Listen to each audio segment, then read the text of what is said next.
Halos 4 na linggo na yata tayong puro ulan dito sa Baguio. And for someone who loves riding a bike, medyo mahirap yun. Every time na nakikita ko yung bike, parang gusto ko sabihin, tara na, ride.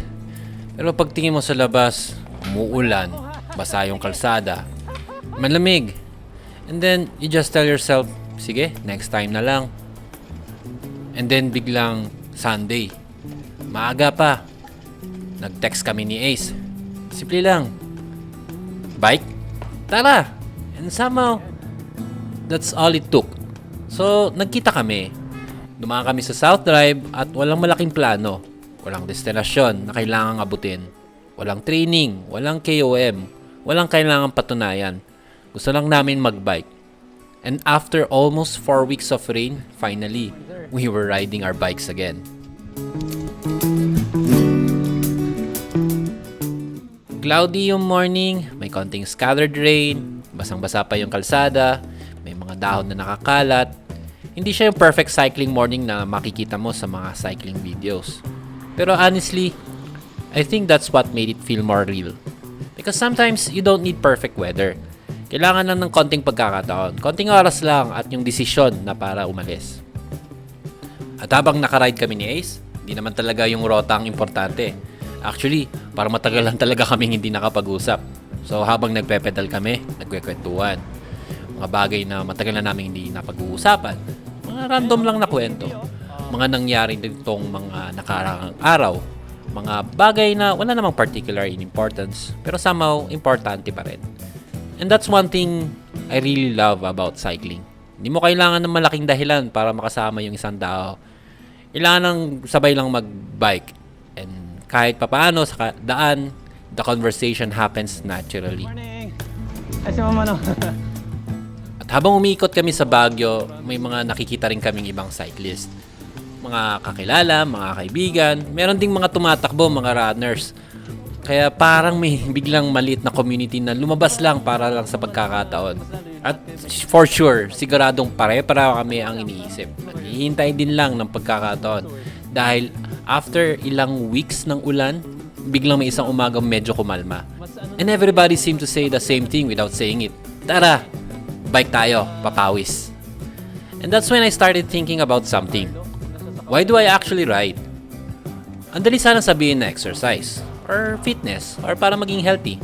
And yes, part of it is all of those things. Pero kung talagang napag-iisipan, mas malalim pa doon para sa akin.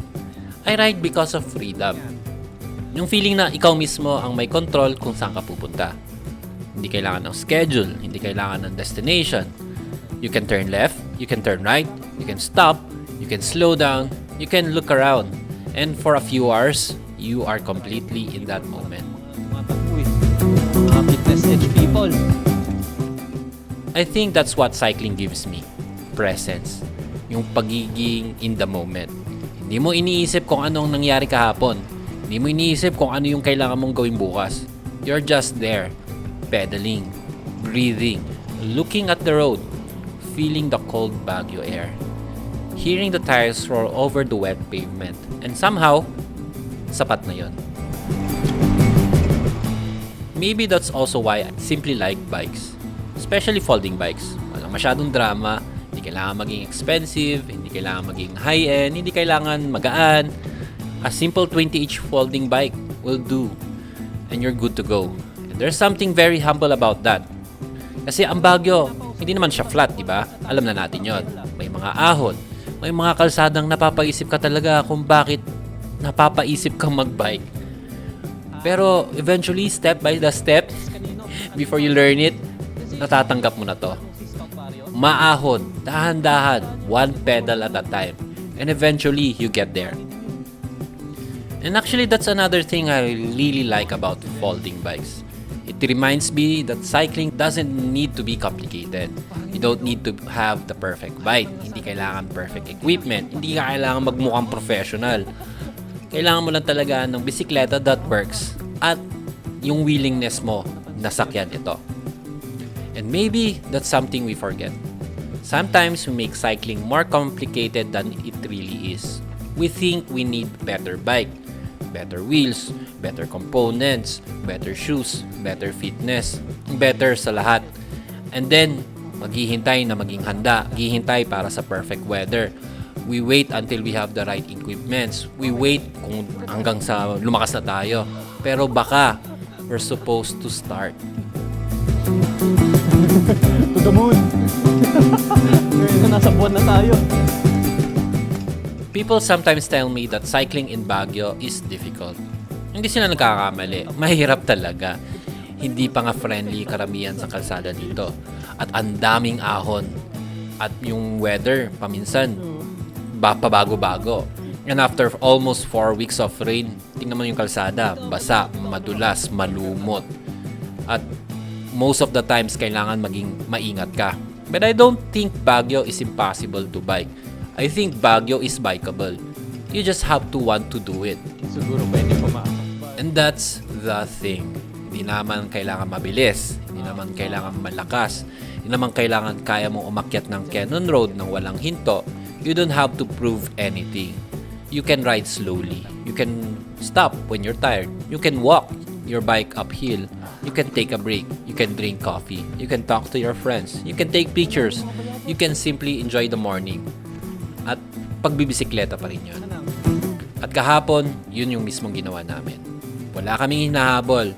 In-enjoy lang namin yung pagkakataon na nasa labas na kami. Para magbisikleta, para makipagkwentuhan, makakita ng familiar faces. To see other cyclists enjoying the same little window of good weather. And maybe that's why the ride felt special. Not because nakalayo kami. Not because bumilis kami. But because we got to do something we really missed. And sometimes you just don't realize how much you miss something until finally you're doing it again. 4 weeks of rain and then one cloudy Sunday morning, 2 bisikleta, 2 magkaibigan, basang kalsada, and nowhere important to go, but somehow, it felt important. And I think that's why I ride. Not just for the bike, not just for the fitness, not just for the scenery. I ride because it gives me a little piece of myself. A little time where I can just be. No pressure, no destination, no expectations, just me, the bike, the road, and the people I choose to ride with. Maybe that's what I want to tell anyone who's watching this. If you've been thinking about riding, just go out. Just ride. You don't need an expensive bike. You don't need to be super fit. You don't need to wait for the perfect weather. You don't even need to go far. Simula ka lang yung sa yung barangay. Simula ka lang sa inyong tapat. Mas tahimik na kalsada. Maghanap ka ng kaibigan na makakasama or mag-isa. Take it easy and enjoy it because sometimes the hardest part of riding isn't the climb. It's making the decision to start. And maybe that's what cycling has taught me. Life is full of climbs. Some days are wet, some days are cloudy, some roads are messy, some days you just don't feel strong, but you can always decide. To keep moving, one pedal, then another, and another, until eventually, andun ka na. Hindi namin kinanker ang Baguio kahapon. Hindi kami nag-set ng record. At hindi kami nag-accomplish ng something extraordinary. Nag-bike lang. And maybe that's enough. Because sometimes, happiness is that simple. A friend, a bike, a quiet morning, a wet road, a few stories, and the freedom to just keep riding. So yes, Baguio is bikeable. Not because it's easy, but because you can. You just have to decide. Decide to go outside, decide to ride, decide to enjoy. And once you made that decision, maybe I'll see you out there on the road on 2 wheels. Kaya hanggang sa muli, lagi tatandaan, para umusad, padyak lang ng padyak.